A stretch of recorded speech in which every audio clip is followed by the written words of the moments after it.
Yeah. Well, Peter, good to meet you again here in Heathrow. On our way back to Ireland. You always, as soon as you come back to, any port that connects to Ireland, you'll meet someone and the world changes, Anyway, get back to the plastering. I'm plastering 28 years since 1981, so I reckon I know a little bit.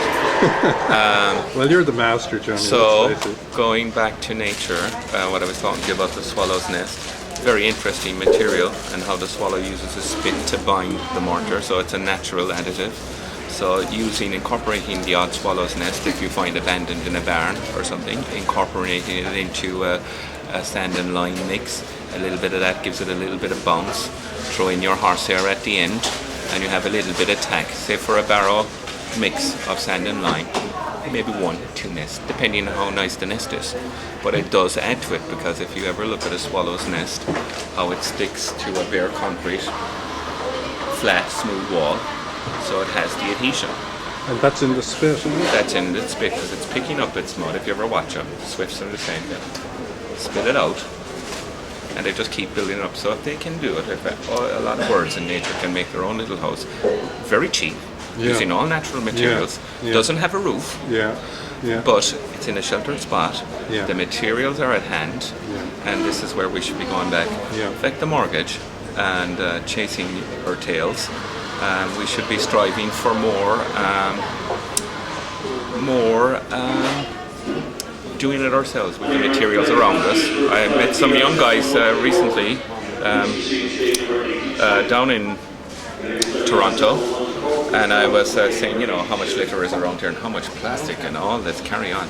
The fellow was laughing at me anyway, and I said, you know what? I said, you could make land out of these plastic bottles. He said, how would you do that, Johnny? I said, go away and get a big fish net, get a couple of thousand of them, put up about 4 or 5 feet high, lace it up, a nice bit of sand, a bit of scotch grass, a big anchor, make an island, make your own land, put it offshore, and offshore will come, there you go. But I said it to a couple of guys in Cork as well a few years ago. They were going for a St. Patrick's Day parade. They laughed at me.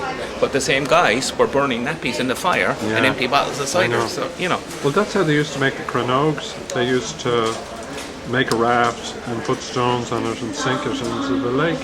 See, that's what the old cronogues were made, build up the land. Yeah. Because it is the big issue with the building. Is to get that viable where land. the hell to put it. So make your own land. That's a good one. Yeah. But anyway, the thing about the lime and the cement, the embodied energy it takes to make that.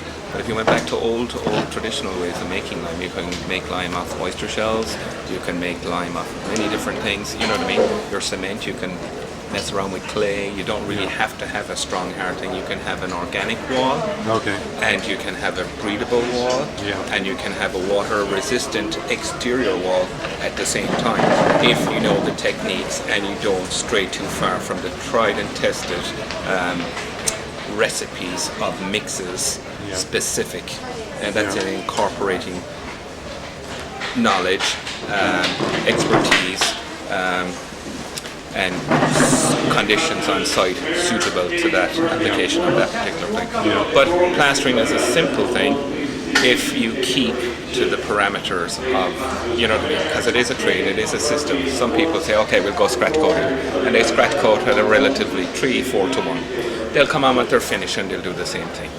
So you're going to have key failure, bond failure, cracking, crazing down the road, because you have to get weaker as you go out. But we can get this information on the internet, can we? You can, but it's very broad. You have to kind of be in it to kind of. Yeah, no, I know. It's like all these things.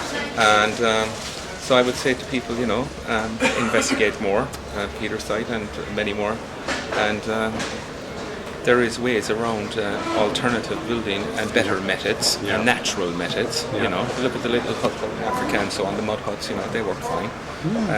But a lot of people are stuck to the mortgage, chasing that mortgage for many, many years. They have no downtime. They're stressed out. Whereas if you build your own, or it might take you 5 or 6 years at a very low cost, you have your own little roof over your head. Your taxes are relatively low if you buy it out of the main drag.